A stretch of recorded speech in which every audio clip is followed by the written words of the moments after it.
ចុះបើ Spider-Man មិនមែនជាកូនសិស្សវិទ្យាល័យធម្មតាតែជាមេម៉ាហ្វៀដ៏សាហាវម្នាក់វិញបរិសម្នាក់ដែលគ្រប់គ្រងទីក្រុងទាំងមូលមានលុយអំណាចនិងកងកម្លាំងនៅក្រោមបញ្ជាប៉ុន្តែនៅថ្ងៃមួយការខំរបស់សត្វពីងពីងចម្លែកមួយបានផ្លាស់ប្ដូរជីវិតគាត់ជារៀងរហូតតើគាត់នឹងប្រើអំណាចថ្មីដើម្បីការពារមនុស្សឬប្រើវាដើម្បីក្លាយជាស្ដេចនៃពិភពឧក្រិដ្ឋកម្មថ្ងៃនេះយើងនឹងស្គាល់ Spider-Man ម្នាក់ដែលខុសពី Spider-Man ទាំងអស់ដែលអ្នកធ្លាប់ឃើញ Shoot him! នៅក្នុងទសវត្សរ៍ឆ្នាំ1920នៅទីក្រុង New York មានវីរបុរសម្នាក់ឈ្មោះ Ben ដែលគេស្គាល់ថាជា The Spider គាត់តែងតែចេញមកជួយសង្គ្រោះមនុស្សជាមួយនឹងអារម្មណ៍ដឹងគ្រោះថ្នាក់ដ៏ពិសេសនិងខ្សែពីងពីងរបស់គាត់ប៉ុន្តែជាអកុសលមិត្តស្រីរបស់គាត់ឈ្មោះ Ruby បានស្លាប់មុនពេលដែលគាត់អាចសុំរៀបការជាមួយនាងបានហេតុការណ៍នេះធ្វើឲ្យ Ben មានអារម្មណ៍ថាខ្លួនបានបរាជ័យក្នុងការការពារនាងដោយសារតែការឈឺចាប់និងវិបដិសារី Ben បានសម្រេចចិត្តបោះបង់តួនាទីជា The Spider គាត់បានធ្វើរន្ធមួយនៅក្នុងជញ្ជាំងហើយលាក់ឈុតវីរបុរសរបស់គាត់ទុកនៅទីនោះដើម្បីបិទបញ្ចប់ជីវិតជាវីរបុរសរបស់ខ្លួន5ឆ្នាំក្រោយមក Ben បានធ្វើការជាអ្នកស៊ើបអង្កេតឯកជនថ្ងៃមួយនៅក្នុងបារមួយគាត់បានរកឃើញគោលដៅរបស់គាត់ឈ្មោះ Addison ហើយក៏ចាប់ផ្ដើមតាមដានគេនៅពេល Addison ដើរចេញទៅខាងក្រៅគាត់បានព្យាយាមព្រមាន Ben ថារឿងនេះនឹងមិនបញ្ចប់ល្អទេប៉ុន្តែ Ben មិនព្រមបោះបង់ឡើយហើយបន្តដេញតាម Addison តាមដងផ្លូវស្រាប់តែមានរថយន្តមួយបើកមកបុក Ben យ៉ាងពេញទំហឹងធ្វើឲ្យគាត់សន្លប់ភ្លាមៗអ្នកបើកបររថយន្តនោះគឺ Patrick ដែលជាអ្នកស៊ើបអង្កេតម្នាក់ទៀត Patrick បានដកកាំភ្លើងចេញហើយគំរាមថាបើ Addison ព្យាយាមរត់គេចគាត់នឹងបាញ់ភ្លាមទោះបីជា Patrick បានគំរាមក៏ដោយ Addison នៅតែរត់គេច Patrick ក៏បើករថយន្តដេញតាមគាត់ភ្លាមៗមិនយូរប៉ុន្មាន Ben បានដឹងខ្លួនឡើងវិញគួរឲ្យភ្ញាក់ផ្អើលគាត់មិនបានរងរបួសធ្ងន់ធ្ងរអ្វីឡើយហើយក៏បន្តការដេញតាមទៀតទីបំផុត Ben បានទៅដល់ក្រុមហ៊ុន Standard Oil នៅទីនោះអារម្មណ៍ពិសេសដោយពីងពីងរបស់គាត់ចាប់ផ្ដើមព្រមានថាមានគ្រោះថ្នាក់កំពុងកើតឡើង Ben បានដកកាំភ្លើងរបស់គាត់ចេញរួចលាក់ខ្លួនដើម្បីស្ដាប់ការឈ្លោះប្រកែកគ្នារវាង Addison និង Patrick ភ្លាមៗនោះរឿងដែលមិនគួរឲ្យជឿបានកើតឡើង Addison ស្រាប់តែបង្កើតអណ្ដាតភ្លើងចេញពីដៃរបស់គាត់បន្ទាប់មកភ្លើងបានឆាបឆេះរាលដាលពេញរាងកាយរបស់គាត់ធ្វើឲ្យគាត់ក្លាយជាមនុស្សដែលគ្របដណ្ដប់ដោយអណ្ដាតភ្លើងដ៏គួរឲ្យខ្លាច Patrick ដែលភ័យខ្លាចយ៉ាងខ្លាំងបានបាញ់កាំភ្លើងសម្ដៅទៅលើ Addison ជាច្រើនគ្រាប់ Addison បានដួលស្លាប់ភ្លាមៗប៉ុន្តែអណ្ដាតភ្លើងនៅលើខ្លួនរបស់គាត់បានរាលដាលទៅដល់ប្រេងដែលហូរនៅក្បែរនោះដោយដឹងថាគ្រោះថ្នាក់ជិតមកដល់ Ben បានប្រញាប់លាក់ខ្លួនមួយសន្ទុះក្រោយមកការផ្ទុះតូចមួយបានកើតឡើងបណ្ដាលឲ្យ Patrick ត្រូវខ្ទាតដួលទៅលើដីបន្ទាប់ពីស្ថានភាពស្ងប់ស្ងាត់ Ben បានរត់ទៅជួយទាញ Patrick ចេញពីកន្លែងដែលកំពុងឆេះដើម្បីសង្គ្រោះជីវិតរបស់គាត់ក្រោយមកអ្នកទាំងពីរបានផ្លាស់ប្ដូរព័ត៌មានគ្នាហើយបានរកឃើញការពិតដ៏ចម្លែកមួយថាពួកគេទាំងពីរសុទ្ធតែត្រូវបានជួលដោយបុរសម្នាក់ឈ្មោះ Winston ឲ្យតាមស៊ើបអង្កេតរឿងនេះនៅព្រឹកថ្ងៃបន្ទាប់ Ben បានត្រឡប់ទៅការិយាល័យរបស់ខ្លួនវិញនៅទីនោះគាត់បានជួបអតិថិជនថ្មីម្នាក់ឈ្មោះ Carmody ដែលបានមកជួលគាត់ឲ្យស៊ើបអង្កេតប្រពន្ធរបស់ខ្លួនឈ្មោះ Cat ព្រោះគាត់សង្ស័យថាមានអ្វីមិនប្រក្រតីកំពុងកើតឡើង Carmody បានប្រាប់ Ben ថាគាត់បានឮប្រពន្ធរបស់ខ្លួន Cat និយាយទូរស័ព្ទដោយសម្ងាត់ដើម្បីរៀបចំជួបជាមួយបុរសម្នាក់ផ្សេងទៀតដោយសារតែការសង្ស័យថាប្រពន្ធរបស់គាត់អាចកំពុងមានទំនាក់ទំនងស្នេហាជាមួយអ្នកផ្សេង Carmody បានសុំឲ្យ Ben ស៊ើបអង្កេតការពិត Ben ក៏យល់ព្រមទទួលករណីនេះហើយស្វែងរកថាតើវាពិតជាការក្បត់ស្នេហាមែនឬអត់ក្រោយមកនៅក្នុងភោជនីយដ្ឋានតូចមួយ Ben បានជួបមិត្តភក្តិរបស់គាត់ឈ្មោះ Robbie គឺជាអ្នកសារព័ត៌មានឯករាជ្យដែលកំពុងតាមដានរឿងអាថ៌កំបាំងមួយអំពីសត្វចម្លែកដ៏គួរឲ្យខ្លាចដែលកំពុងតាមប្រម៉ាញ់ Silverman គឺជាមេក្រុមឧក្រិដ្ឋកម្មដ៏មានអំណាចដែលគ្រប់គ្រងស្ទើរតែទីក្រុងទាំងមូលហើយថែមទាំងមានឥទ្ធិពលលើកម្លាំងប៉ូលីសទៀតផងយោងតាមព័ត៌មានដែល Robbie ប្រមូលបានសត្វចម្លែកនោះហាក់ដូចជាកំពុងសម្លាប់មនុស្សដែលជាប់ពាក់ព័ន្ធនឹង Silverman ម្ដងម្នាក់ហើយគ្មាននរណាដឹងថាវាជាអ្វីពិតប្រាកដនោះទេដោយសារតែ Robbie ដឹងអំពីអត្តសញ្ញាណសម្ងាត់របស់ Ben គាត់បាននិយាយត្រង់ៗថាចាប់តាំងពី The Spider បាត់ខ្លួនទៅទីក្រុងនេះកាន់តែធ្លាក់ចូលក្នុងភាពវឹកវរឧក្រិដ្ឋកម្មកើនឡើងជារៀងរាល់ថ្ងៃហើយគ្មាននរណាអាចបញ្ឈប់វាបានទៀតទេប៉ុន្តែ Ben មិនចង់ឮរឿងទាំងនេះឡើយនៅក្នុងចិត្តរបស់គាត់នៅតែមានរូបភាពដ៏ឈឺចាប់មួយគឺពេលដែលគាត់បានឃើញ Ruby លង់ទឹកស្លាប់នៅក្នុងរថយន្តមួយខណៈដែលគាត់មិនអាចជួយនាងបានអារម្មណ៍កំហុសនោះនៅតែតាមលងគាត់គ្រប់ពេល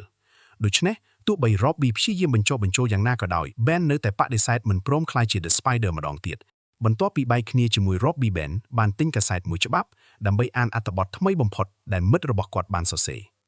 នៅក្នុងអត្ថបទនោះគាត់បានដឹងព័ត៌មានដ៏គួរឲ្យរន្ធត់មួយ Silverman កំពុងក្តោបក្តាប់ទីក្រុងទាំងមូលនៅក្នុងដៃរបស់គេ អត្ថបទនោះក៏បានរាយការណ៍ផងដែរថាមាននរណាម្នាក់បានដុតវិមានរបស់ Silverman ទោះជាយ៉ាងណាការវាយប្រហារនោះមិនបានសម្លាប់គាត់ឡើយ Silverman នៅតែរស់រានមានជីវិតហើយគ្មាននរណាដឹងថាអ្នកនៅពីក្រោយរឿងនេះជានរណាទេនៅថ្ងៃនោះ Ben បានអង្គុយអានកាសែតដដែលនៅខាងមុខសន្តាគារមួយអស់ជាច្រើនម៉ោងដោយរងចាំគោលដៅរបស់គាត់ទីបំផុត Cat បានមកដល់ Ben បានលួចថតរូបនាងទុកជាភស្តុតាងមុននឹងដើរចូលទៅក្នុងសន្តាគារតាមពីក្រោយនៅខាងក្នុងគាត់បានជជែកលេងជាមួយឆ្មាំសន្តិសុខដើម្បីកុំឲ្យគេសង្ស័យខណៈដែលភ្នែករបស់គាត់កំពុងសម្លឹងមើលផ្ទាំងសញ្ញាជណ្ដើរយន្តតាមរយៈសញ្ញានោះ Ben អាចដឹងបានថាជណ្ដើរយន្តបានឈប់នៅជាន់ណាហើយក៏អាចកំណត់បានថា Cat កំពុងស្ថិតនៅជាន់ណាក្នុងសន្តាគារនោះឥឡូវនេះការស៊ើបអង្កេតរបស់គាត់កាន់តែខិតជិតការពិតទៅហើយបន្ទាប់ពីដឹងថា Cat នៅជាន់ណា Ben បានឡើងតាមជណ្ដើរកិច្ចអគ្គីភ័យនៅខាងក្រៅអគាររហូតដល់ជាន់នោះនៅទីនោះគាត់បានប្រទះឃើញ Cat កំពុងនិយាយជាមួយបុរសអាតកំបាំងម្នាក់ Ben បានលួចថតរូបបន្ថែមទៀតដើម្បីប្រមូលភស្តុតាងសម្រាប់អតិថិជនរបស់គាត់ប៉ុន្តែភ្លាមៗស្ថានភាពបានប្រែប្រួលបុរសនោះស្រាប់តែចាប់ថើបដោយបង្ខំ Cat ខឹងយ៉ាងខ្លាំងហើយបានទះកំភ្លៀងគាត់មួយដៃដោយកំហឹងបុរសនោះបានលើកដៃឡើងបំរុងវានាងវិញនៅវិនាទីនោះខ្សែពីងពីងមួយបានហោះមកចាប់ដៃរបស់គាត់ជាប់ភ្លាមៗគឺ Ben នោះឯងដែលបានលួចជួយពីខាងក្រៅការរំខានមួយផ្លេតនេះបានផ្ដល់ឱកាសឲ្យ Cat រត់គេចខ្លួនចេញពីបន្ទប់បានដោយសុវត្ថិភាពបុរសអាត់កំបាំងនោះបានរត់សម្ដៅទៅយកបន្ទប់ដើម្បីរកមើលអ្នកដែលបានជ្រៀតជ្រែកប៉ុន្តែនៅពេលគាត់ទៅដល់ Ben បានបាត់ខ្លួនទៅហើយដោយមិនបន្សល់ស្នាមអ្វីទាំងអស់នៅថ្ងៃបន្ទាប់ Winston ដែលជាដៃស្ដាំដ៏សំខាន់របស់ Silverman បានមកដល់ការិយាល័យរបស់ Ben គាត់ចង់ដឹងថា Ben បានរកឃើញអ្វីខ្លះពាក់ព័ន្ធនឹងករណីរបស់ Edison ប៉ុន្តែ Ben មិនមែនជាមនុស្សងាយស្រួលបោកទេគាត់ដឹងរួចហើយថា Patrick ត្រូវបានសន្យាផ្ដល់ប្រាក់ច្រើនជាងខ្លួនសម្រាប់ការងារដូចគ្នាដូច្នេះ Ben បានប្រាប់ Winston ថាបើអ្នកចង់បានព័ត៌មានពីខ្ញុំអ្នកត្រូវបង់ប្រាក់ឲ្យខ្ញុំស្មើនឹងអ្វីដែល Patrick ទទួលបានសិន Winston មិនពេញចិត្តនឹងការឆ្លើយតបនេះទេដោយកំហឹងគាត់បានដកកំភ្លើងចេញដើម្បីគំរាម Ben ប៉ុន្តែមុនពេលអ្វីអាចកាន់តែអាក្រក់ Janet លេខារបស់ Ben បានដកកំភ្លើងរបស់នាងចេញហើយតម្រង់ទៅ Winston ភ្លាមៗការិយាល័យតូចមួយបានប្រែក្លាយទៅជាស្ថានភាពប្រឈមមុខគ្នាដ៏តានតឹង Winston សម្លឹងមើល Janet មួយសន្ទុះហើយដឹងថាគាត់មិនអាចបង្ខំ Ben បានឡើយនៅទីបំផុតគាត់ក៏ដាក់កំភ្លើងចុះហើយដើរចេញពីការិយាល័យទៅដោយកំហឹងប៉ុន្តែ Ben ដឹងច្បាស់ថាមនុស្សដូច Winston មិនមែនជាប្រភេទដែលងាយបោះបង់រឿងចោលនោះទេហើយការមកលេងថ្ងៃនេះប្រហែលគ្រាន់តែជាការចាប់ផ្ដើមនៃបញ្ហាធំជាងនេះប៉ុណ្ណោះនៅខាងក្រៅនោះ Patrick កំពុងអង្គុយក្នុងរថយន្តរបស់គាត់ហើយបានបន្តតាមដាន Winston រហូតដល់ទៅដល់វិមានដែលត្រូវបានដុតឆេះនោះប៉ុន្មាននាទីក្រោយមក Patrick និង Ben បានលាក់ខ្លួនដើម្បីសង្កេតមើលកិច្ចប្រជុំមួយដែល Silverman កំពុងជួបជាមួយបុរសរបស់គាត់ Winston បានរាយការណ៍ឲ្យ Silverman ដឹងថា Ben បានទាមទារប្រាក់ជាការបង់ថ្លៃសម្រាប់ព័ត៌មានដោយមិនស្ទាក់ស្ទើរ Silverman បានយល់ព្រមថាគាត់នឹងបង់ប្រាក់តាមតម្លៃដែល Ben ទាមទារទាំងអស់ប៉ុន្តែអ្វីដែលសំខាន់ជាងនេះទៀតគឺរឿងថ្មីមួយការពិតបានបង្ហាញថា Edison ជាអ្នកដុតវិមាននោះហើយឥឡូវនេះមានពាក្យចចាមអារាមកំពុងរីករាលដាលថា Edison មានអំណាចពិសេសលើសមនុស្សធម្មតាព័ត៌មាននេះធ្វើឲ្យ Silverman កាន់តែភ័យខ្លាចនិងអស់សង្ឃឹមគាត់ត្រូវការរក Edison ឲ្យឃើញឲ្យបានឆាប់បំផុតមិនថាតម្លៃប៉ុន្មានក៏ដោយព្រោះបើបរិះមានអំណាចបែបនេះបន្តរស់នៅក្នុងទីក្រុងវាអាចនឹងបំផ្លាញអំណាចទាំងមូលរបស់គាត់បានបន្ទាប់ពី Ben ត្រឡប់មកការិយាល័យវិញ Janet បានបញ្ចប់ការអភិវឌ្ឍរូបថតពីយប់មិញហើយនាងបានរកឃើញការពិតដ៏គួរឲ្យភ្ញាក់ផ្អើលមួយបុរសដែលនៅជាមួយ Cat គឺជា Mayor Alfred ដោយសាររឿងនេះពាក់ព័ន្ធនឹងនយោបាយនិងអំណាចធំៗ Ben សម្រេចចិត្តមិនចូលរួមក្នុងបញ្ហានេះឡើយក្រោយមកគាត់បានប្រាប់ Carmody ថា Cat មិនមានអ្វីគួរឲ្យសង្ស័យទេហើយក៏ប្រគល់ប្រាក់ឲ្យវិញបន្ទាប់ពី Carmody ចាក់ចេញ Janet បានគិតថាពួកគេអាចប្រើរូបថតទាំងនោះដើម្បីគំរាម Cat និងរកប្រាក់ចំណេញពីករណីនេះបន្ថែមទៀតប៉ុន្តែភ្លាមៗ Ben មានអារម្មណ៍ Spider Sense ឡើងវិញដូចជាមានអ្វីមិនល្អកំពុងកើតឡើងក្រោយមក Ben បានយករូបថត Cat ទៅឲ្យ Robbie មើល Robbie បានស្គាល់នាងថានាងគឺជាតារាចម្រៀងម្នាក់ដែលធម្មតាធ្វើការនៅក្លឹប Alcove ដែលជាកម្មសិទ្ធិរបស់ Silverman Ben និង Robbie បានបង់ប្រាក់ឲ្យបុគ្គលិកនៅមន្ទីរពេទ្យសពដើម្បីពិនិត្យសាកសព Edison ពួកគេឃើញថា Edison មានស្នាមគ្រាប់កាំភ្លើងប៉ុន្តែមិនមានស្នាមភ្លើងទាល់តែសោះនេះធ្វើឲ្យ Ben កាន់តែសង្ស័យថារឿងនេះមិនមែនធម្មតាទេហើយ Spider Sense របស់គាត់ក៏រំញោចឡើងវិញយប់នោះ Ben បានទៅក្លឹប Alcove ហើយមើល Cat សម្ដែងគាត់ភ្ញាក់ផ្អើលនឹងសមត្ថភាពនិងភាពតាក់ទាញរបស់នាងប៉ុន្តែគាត់ក៏ឃើញ Silverman និង Winston ចាក់ចេញពីតូបរបស់ពួកគេយ៉ាងស្ងៀមស្ងាត់ Ben ប្រញាប់ទៅទូរស័ព្ទសាធារណៈដើម្បីហៅ Patrick ប៉ុន្តែមិនអាចតាក់ទងបានឡើយនៅក្រោមដីកងរបស់ Silverman បានចាប់ Patrick ដែលឥឡូវសន្លប់ Silverman បានចាក់ដៃគាត់ដើម្បីដាស់ ហើយ Patrick បានសារភាពទាំងទឹកភ្នែកថាគាត់ជាអ្នកសម្លាប់ Edison គាត់បញ្ជាក់ថា Edison មានអំណាចពិសេសប៉ុន្តែគាត់មិនអាចរកឃើញថាអ្នកណាជួលគាត់ឲ្យដុតវិមាននោះទេបន្ទាប់មក Silverman បានសម្លាប់ Patrick ដោយឆាប់រហ័សហើយបញ្ជា Winston ឲ្យចាប់ Ben ផងដែរនៅក្លឹប Ben ព្យាយាមនិយាយជាមួយ Cat ហើយនិយាយអំពីសន្តាគារ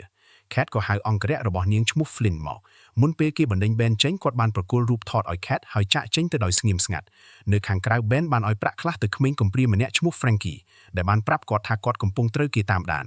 Ben បានឡើងទៅលើអគារកំពុងសាងសង់មួយហើយ Flint បានបង្ហាញខ្លួនដើម្បីទាមទារ field down negatives ពេល Ben បដិសេធ Flint ក៏វាយគាត់យ៉ាងខ្លាំងហើយគំរាមថានឹងបោះគាត់ចេញពីអគារ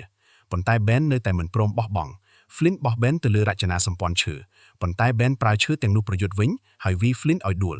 ភ្លាម Flint បានផ្លាស់ប្ដូររូបរាងคล้ายជាអ្នកដែលរាងកាយធ្វើពីខ្សាច់ធ្វើឲ្យ Ben ភ្ញាក់ផ្អើលយ៉ាងខ្លាំង Flint វាយត្រឡប់វិញយ៉ាងខ្លាំងដល់ថ្នាក់ធ្វើឲ្យ Ben ត្រូវបោះចេញពីអគារប៉ុន្តែ Ben បានប្រើខ្សែពីងពាងដើម្បីសង្គ្រោះខ្លួនឯងបន្ទាប់ពីត្រឡប់ឡើងវិញ Ben បានប្រើខ្សែពីងពាងវាយ Flint ឲ្យដួលនៅពេលនោះ Cat បានមកដល់ហើយសុំឲ្យ Ben ទុករឿងនេះ Ben ក៏ប្រគល់ negatives ឲ្យនាងដោយឥតគិតថ្លៃហើយចាក់ចេញព្រឹកបន្ទាប់ Cat បានមកការិយាល័យរបស់ Ben ដើម្បីជួលគាត់ម្ដងទៀតព្រោះ Flint បានបាត់ខ្លួននាងនិយាយថាទំនាក់ទំនងរបស់នាងជាមួយ Flint គឺសុទ្ធតែជាការងារដូច្នេះនាងមិនដឹងព័ត៌មានអីបន្ថែមអំពីគាត់ទេក្រៅពីអាសយដ្ឋានរបស់គាត់ប៉ុណ្ណោះ6 ខែមុន Flint ចាប់ផ្ដើមមានការផ្លាស់ប្ដូរចម្លែកនៅក្នុងរាងកាយរបស់គាត់ដំបូងវាកើតឡើងយឺតប៉ុន្តែកាន់តែអាក្រក់ឡើងឥឡូវតាមពេលវេលាដើម្បីស្វែងរកការពិត Ben បានលួចចូលទៅក្នុង apartment របស់ Flint នៅទីនោះគាត់បានរកឃើញប្រអប់មួយពោពេញដោយកាតប៉ូស្តាល់ពីប្រទេសបារាំងក្នុងចំណោមវត្ថុទាំងនោះមានរូបថតកងទ័ពមួយដែលបង្ហាញថា Flint និង Edison ធ្លាប់បម្រើក្នុងកងទ័ពជាមួយគ្នាពេលឃើញរូបថតនោះ Spider Sense របស់ Ben បានរំញោចភ្លាមដូចជារូបភាពនេះមានអ្វីសំខាន់លាក់បាំងភ្លាមនោះ Winston និងបុរសរបស់ Silverman ក៏មកដល់ apartment ដើម្បីស្វែងរក Flint ដែរ Ben គ្មានជំរឿសក្រៅពីលាក់ខ្លួនក្នុងទូខោអាវប៉ុន្តែគាត់ស្រាប់តែនឹកឃើញថាគាត់បានទុកមួករបស់ខ្លួននៅលើតុដូច្នេះគាត់ប្រើខ្សែពីងពាងទាញយកវាមកវិញសម្លេងនោះធ្វើឲ្យ Winston សង្ស័យហើយគាត់ដើរមកពិនិត្យទូខោអាវសំណាងល្អ Ben បានប្រើខ្សែពីងពាងបិទទ្វារទូជាប់ធ្វើឲ្យ Winston មិនអាចបើកបានក្នុងពេលជាមួយគ្នានោះ Janet បានទៅប៉ុស្តិ៍ប៉ូលីសហើយយកអាហារទៅដូរយកព័ត៌មានអំពី Flint ក្រោយមកនៅការិយាល័យ Janet បានប្រាប់ Ben ថា Flint ជាមនុស្សវណ្ណៈកម្មករហើយធ្លាប់ត្រូវចាប់ខ្លួនជាច្រើនដងកាលពីមុនពួកគេទាំងពីរបានពិនិត្យរូបថតកងទ័ពនោះហើយសន្និដ្ឋានថា Cat ច្បាស់ជាដឹងអ្វីមួយអំពី Edison យប់នោះ Ben បានទៅក្លឹប Alcove ម្ដងទៀតហើយបង្ហាញរូបថតឲ្យ Cat មើល Cat ទទួលស្គាល់ថានាងដឹងថា Flint ធ្លាប់ចូលរួមសង្គ្រាមប៉ុន្តែនាងបដិសេធថាមិនស្គាល់ Edison ទេនៅពេល Ben និយាយអំពី Silverman នាងក៏ទទួលស្គាល់ថា Silverman គឺជាម្ចាស់ក្លឹបនិងជាចៅហ្វាយរបស់នាង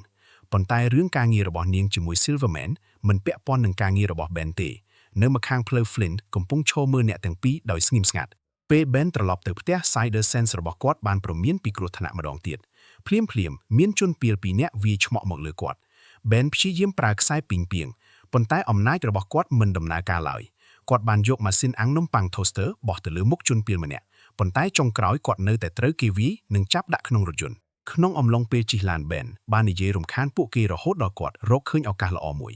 គាត់វាយជនពាលម្នាក់រួចលោតចេញពីរថយន្តហើយរត់ទៅលាក់ខ្លួនក្រោមស្ពានពួកជនពាលបានស្វែងរកមួយសន្ទុះប៉ុន្តែមិនឃើញគាត់ឡើយហើយក៏បើកឡានចេញទៅនៅថ្ងៃបន្ទាប់ Robbie បានទៅដល់សង្កាត់ក្រីក្រមួយដែលជាផ្ទះរបស់ Edison ប៉ុន្តែផ្ទះនោះទៅទេគ្មានមនុស្សនៅទេពេលនោះបុរសម្នាក់ឈ្មោះ Lonnie បានចូលមកហើយទាមទារដឹងថា Robbie កំពុងធ្វើអ្វី Robbie ក៏បញ្យល់ថាគាត់កំពុងស្វែងរកប្រពន្ធរបស់ Edison ដើម្បីប្រាប់នាងថា Edison បានស្លាប់ហើយពេលឮដំណឹងនេះ Lonnie មានការសោកស្ដាយយ៉ាងខ្លាំងព្រោះ Edison ជាមិត្តភក្តិជិតស្និទ្ធរបស់គាត់ Robbie បានប្រាប់គាត់អំពី Silverman ខណៈកំពុងសង្កេតមើលសម្ភារៈដែលត្រូវភ្លើងឆេះនៅជុំវិញផ្ទះ Lonnie បាននិយាយថា Edison មានជំងឺចម្លែកមួយហើយមានមនុស្សមួយចំនួនកំពុងប្រើប្រាស់ជំងឺនោះដើម្បីផលប្រយោជន៍ផ្ទាល់ខ្លួនទោះជាយ៉ាងណាគាត់មិនដឹងថាអ្នកណាជួល Edison ឲ្យធ្វើការនោះទេប៉ុន្តែប្រពន្ធរបស់ Edison ប្រហែលជាដឹងការពិតឥឡូវនេះនាងកំពុងស្នាក់នៅសន្តាគារមួយដោយចំណាយប្រាក់ចុងក្រោយដែលនៅសល់របស់ពួកគេនៅការិយាល័យរបស់ Ben ក្រុមបុរសរបស់ Silverman កំពុងកក្រើកកន្លែងទាំងមូលដោយស្វែងរកភស្តុតាងនិងយកកាំភ្លើងភ្ជុង Janet នាងបានស្បត់ថានាងមិនដឹងអ្វីទាំងអស់រហូតដល់ពួកគេបោះបង់ហើយចាក់ចេញទៅពេល Ben ត្រឡប់មកវិញ Janet បានប្រាប់ថានាងឈប់ធ្វើការហើយនាងនិយាយថាអស់រយៈពេល5ឆ្នាំមកនេះនាងបានរងចាំឲ្យ Ben ចាស់ដែលធ្លាប់ក្លាហាននិងជឿជាក់ត្រឡប់មកវិញ ប៉ុន្តែឥឡូវនេះនាងមិនអាចយកជីវិតរបស់ខ្លួនទៅប្រថុយបានទៀតទេពាក្យសម្ដីទាំងនេះធ្វើឲ្យ Ben មានអារម្មណ៍កំហុសយ៉ាងខ្លាំងទីបំផុតគាត់បានសម្រេចចិត្តត្រឡប់ទៅរកអតីតកាលរបស់ខ្លួន Ben បានស្លៀកពាក់ជាជាងជួសជុលហើយទៅអគារចាស់ដែលគាត់ធ្លាប់រស់នៅគាត់ធ្វើពុតថាមកជួសជុលបន្ទប់ទឹកប៉ុន្តែការពិតគឺគាត់ចង់យកអ្វីមួយដែលបានលាក់ទុកអស់ជាច្រើនឆ្នាំ Ben បានវាយជញ្ជាំងបង្កើតរុនមួយហើយទាញយកឈុត Spider ចាស់របស់គាត់ចេញមកវិញបន្ទាប់មកគាត់បានគេចចេញតាមបង្អួចមុនពេលម្ចាស់អាផាតមិនមកពិនិត្យនៅសន្តាគារ Robbie បានសោកប៉ាន់បុគ្គលិកម្នាក់ដើម្បីចូលតាមទ្វារខាងក្រោយមិនយូរប៉ុន្មានគាត់បានជួប Vera ប្រពន្ធរបស់ Addison ដំបូង Vera គំរាមថានឹងស្រែកហៅជំនួយប៉ុន្តែ Robbie បានប្រាប់នាងថានាងប្រកាសជាមិនចង់ឲ្យបុរសគ្រោះថ្នាក់បំផុតក្នុងទីក្រុងដឹងថាប្តីរបស់នាងធ្លាប់ព្យាយាមសម្លាប់គាត់នោះទេពេល Robbie ប្រាប់ថា Addison បានស្លាប់ហើយ Vera មិនបានភ្ញាក់ផ្អើលឡើយនាងនិយាយថានាងបានសង្ស័យរួចទៅហើយព្រោះ Addison មិនបានត្រឡប់មកផ្ទះវិញ Vera ក៏បានបង្ហាញថា Addison ចាប់ផ្ដើមមានអំណាចពិសេសប្រហែល6ខែមុនប៉ុន្តែនាងនៅតែបដិសេធមិនប្រាប់ថាអ្នកណាជួលគាត់ទន្ទឹមនឹងនេះ Lonnie បានជួប Flint ហើយប្រាប់ថា Addison បានស្លាប់ហើយមានអ្នកកាសែតម្នាក់កំពុងស៊ើបអង្កេតរឿងនេះអ្នកទាំងពីរដឹងថាការប្រែប្រួលរាងកាយរបស់ពួកគេនឹងសម្លាប់ពួកគេក្នុងពេលឆាប់ៗខាងមុខដូច្នេះពួកគេបានសន្យាថានឹងនៅជាមួយគ្នារហូតដល់ទីបញ្ចប់នៅកំពង់ផែ Silverman និងបកពួករបស់គាត់បានមកពិនិត្យទំនិញខុសច្បាប់មួយភ្លាមនោះ Spider បានហោះសំយោគតាមខ្សែពីងពីងពីលើអាកាសហើយចុះចតលើដំបូលរថយន្តមួយគាត់បានទាញពួកជនពាលចេញពីរថយន្តម្ដងម្នាក់ហើយវាយឲ្យសន្លប់យ៉ាងលឿនមានអ្នកបើកឡាននិងជនពាលម្នាក់ទៀតបាញ់កាំភ្លើងមកលើគាត់ប៉ុន្តែ Spider បានគេចផុតពីគ្រាប់កាំភ្លើងទាំងអស់បន្ទាប់មកគាត់បានបាញ់ខ្សែពីងពីងចូលទៅក្នុងកង់រថយន្តធ្វើឲ្យរថយន្តបាត់បង់ការគ្រប់គ្រងនិងបុកយ៉ាងខ្លាំងពេលជនពាលនៅក្នុងរថយន្តទី2ចុះមក Spider បានបាញ់ខ្សែពីងពីងទៅលើអាវុធរបស់ពួកគេធ្វើឲ្យពួកគេបាញ់គ្នាឯងដោយចៃដន្យគាត់ថែមទាំងប្រើសាកសពជនពាលម្នាក់ជាខែលការពារមុននឹងរត់ទៅលាក់ក្រោយរថយន្តចុងក្រោយ Spider បានយកវិទ្យុមួយបាញ់ខ្សែពីងពីងចាប់វាហើយគប់ទៅលើជនពាលចុងក្រោយធ្វើឲ្យសន្លប់ភ្លាមបុរស2នាក់ទៀតចេញពីរថយន្តទី3ប៉ុន្តែ Spider បានបាញ់ខ្សែពីងពីងទៅមុខរបស់ពួកគេហើយទាញឲ្យក្បាលបុកគ្នារហូតសន្លប់ក្រោយពីកម្ចាត់បកពួកទាំងអស់ Spider បានឡើងទៅក្នុងរថយន្តរបស់ Silverman គាត់ព្រមានថាទុក Ben និងមនុស្សរបស់គាត់ឲ្យនៅស្ងៀមបើមិនដូច្នោះទេខ្ញុំនឹងត្រឡប់មកវិញហើយសម្លាប់អ្នក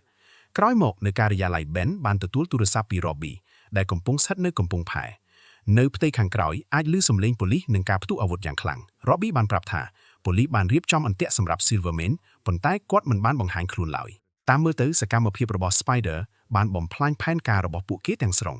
នៅថ្ងៃបន្ទាប់ Janet បានយល់ព្រមត្រឡប់មកធ្វើការវិញព្រោះ Ben ធានាថា Silverman នឹងមិនរំខានពួកគេទៀតទេទន្ទឹមនឹងនេះ Robbie បានឃើញរូបថតកងទ័ពចាស់របស់ Flint ហើយស្រាប់តែស្គាល់ Lonnie នៅក្នុងរូបនោះប៉ុន្តែមានបញ្ហាមួយនៅសម័យនោះកងទ័ពត្រូវបានបែងចែកតាមពូជសាសន៍ដូច្នេះ Lonnie មិនគួរតែស្ថិតនៅក្នុងអង្គភាពតែមួយជាមួយ Flint ទេដោយសង្ស័យថាមានអាចកំបាំងធំលាក់បាំង Robbie បានចេញទៅស៊ើបអង្កេតបន្ថែមខណៈនោះដែរ Silverman ផ្ទាល់បានដើរចូលមកក្នុងការិយាល័យរបស់ Ben ហើយនិយាយថាខ្ញុំមានការងារមួយឲ្យអ្នកធ្វើ